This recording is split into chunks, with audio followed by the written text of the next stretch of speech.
Welcome back from the weekend, everybody. As I'm sure some of you know, there are changes coming to the hospital soon. Dr. Duke gave us a large gift with his untimely passing. The maternity ward is reopening, new equipment is coming in, and the oncology department is expanding. Thank you, Dr. Tracy, for that really awkward eulogy. I'm not finished. If you kept going, the few people attending this service will join Duke out of boredom. Fine, Hawks. Say what you got to say. That was all. I'll go next. Hi, I'm Dr. Gary. I used to attend church with Dr. Duke, where he proudly served as a trustee for 30 years. We became close friends and co-conspirators in Jesus Gate. That was when we decided to embezzle the collection plate so we could visit some nice ranches near Las Vegas, if you catch my drift. Jesus, I think this is the first time I wanted Tracy back at the podium. I can't believe I'm witnessing this type of travesty in a funeral. What the hell is even going on? We're in Tracy's office, not the hospital chapel. Are all of you role-playing Duke's funeral, which is taking place right now? First time at a funeral, Hawks. I was thinking the one for my cousin, Mr. Johnson, would have been enough for you. Had you attended? I was grieving. Mr. Johnson would have understood. You spent that weekend on a bender, just admit it. We all know you're only here because it was another stipulation for Duke's will. Can I carry on with the eulogy, please? I mean, announcements. Oh, that awkwardly explains why there's no food. I'm out. Alright, since we wasted too much time listening to Tracy giving a Razzie-level performance for worst eulogy speaker, we don't have much to do today, so I guess everyone take another day off. We're starting to get too many of those now. Surely, there are patients we can attend to with less urgency. Don't call him Shirley. Shut up. Hawks, we do have a patient today who came in following another drunk hit and run by one of our ambulance drivers. What's significant about that? There's a lot to unpack in what Leslie just said, but assuming you're talking about the patient, they claim the ambulance was red and white. But since moving to this hospital, they're all dark blue now. So we're dealing with an interesting case of colorblindness. Or could it be the ambulance was going too fast for the victim for them to make out a color other than blood? That's a solid possibility. The ambulance was going 15 miles per hour and the victim was stuck on the road after previously being hit by a separate drunk ambulance driver. Jesus Christ. Do you see the pattern here?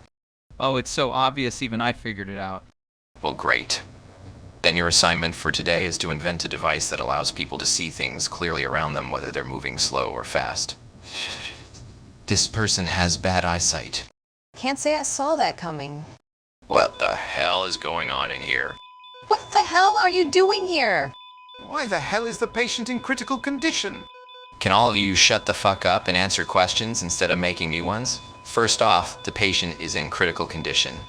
I noticed that. Does anyone know why? I'm checking their stats right now, which would help you if you decided to read them, Frank. I cannot at the moment. I let the patient borrow my contacts because Hulk said it was a vision problem. You did what? Forget it, Leslie. Just quiet the alarm. Frank, what are you talking about? I can't silence the alarm, Hawks. I was being sarcastic. Figure out what's wrong with the patient while I figure out what's wrong with Frank. You gave a sick patient your contacts because you thought they would help the patient with the colorblindness I diagnosed them with. It was the least I could do. I haven't worn glasses since Dr. Gary thought it would be funny to throw them off the roof of the building. The more questions I have, the stupider the answers get. My brain can't take any of this. Leslie, get the contacts out of the patient and clean their eyes properly. I'm gonna give Frank a lobotomy in the meantime. I don't think even a lobotomy would help him. Alright, team. So, taking out your contacts and sticking them in a stranger's eyes doesn't seem to be the solution to what we're dealing with here. Wow, I never could have guessed. Why didn't you just give him your glasses? You smashed those ones, remember? So, I was thinking you just glue them back together, pretend they're fine, and give them to the patient as some sort of placebo treatment. I don't think we can save them from getting hit by two drunk ambulance drivers, though. They should do more to be careful in the streets. You weren't kidding, Hawks. The brain drain is real. Yeah, if I had a lot more money to sling around here, both Frank and Gary would have been gone a long time ago. As for you, Leslie, you were in the patient's room. Why did you not stop Frank? I didn't notice he was doing that. I was busy reading the patient's vitals and trying to get their medical history. I thought I could be safe in trusting Frank to work on the leg end of the patient without bothering anything turn my back for too long. Both of you are off patient duty for the foreseeable future. Even if you didn't exactly cause the patient their problems, you failed at watching Frank, and I cannot have that. Randall, you're taking that responsibility over. Why not me? Gary, I have no jokes to respond to your stupid question. Good. Just very savage remarks about your character. If I could have a modicum of faith in one doctor not going into the patient's room and manipulating their vitals to play the Bad Apple music video on the heart rate monitor, you'd fail that test within a few seconds. He knows me pretty well.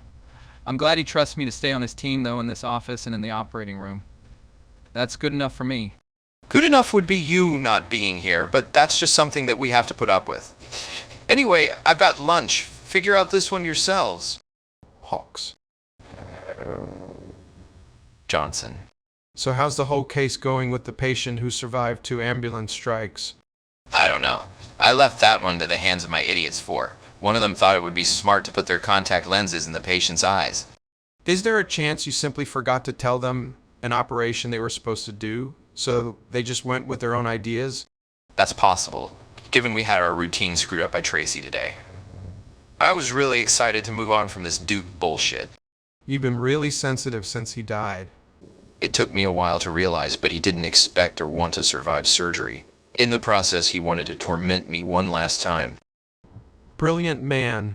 I guess that's to say I'd probably want to do the same thing once I'm reaching the end. He got what he wanted, and now this hospital lives on. I'm starting to miss the old one a bit. I am too. That whole day went strange when we came here. I remember you telling me something about that patient who escaped the burning house, but we got interrupted by Tracy. She does that a lot. I don't remember too much. I didn't tell you, though. What did the house fire patient say to you before Tracy distracted you? It sounded important. Oh, that.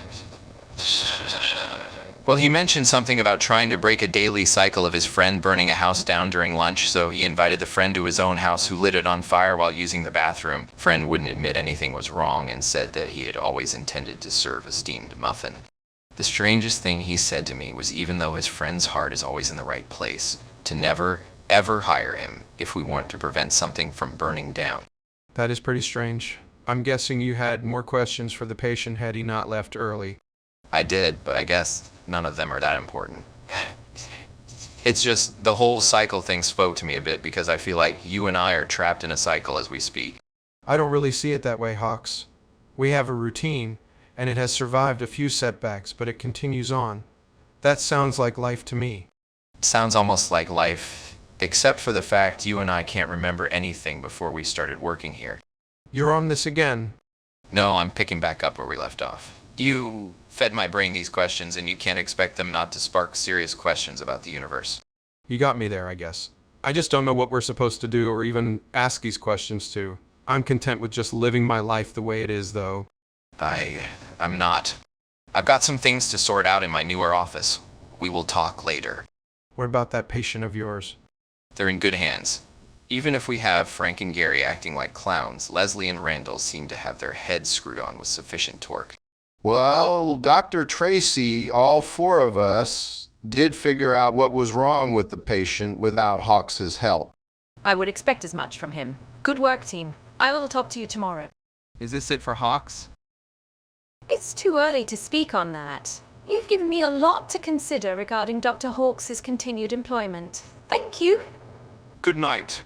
Hey, Yeah, things are getting ugly here, and I wanted to say, don't fall in love with me. it's not that. 3 of your doctors decided to file a complaint against you to Tracy, but not one of them. I just wanted to let you know if you need any help. Don't defend me. The war may have begun, but it's not unbeatable for me. I can do this alone. I know you killed Duke out of mercy, and I know you did it because of deep issues you have with your own father.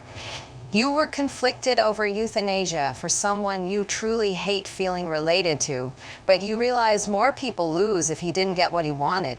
Got anything to say to that? I may not remember much, but I've been here for a long time. Whatever you just said, it was cute. You're gonna have to try even harder to break me if that's your intent. If you want to preserve your own job and not lose me as your boss, I suggest walking away. I'm about to tackle the greatest challenge to my career yet.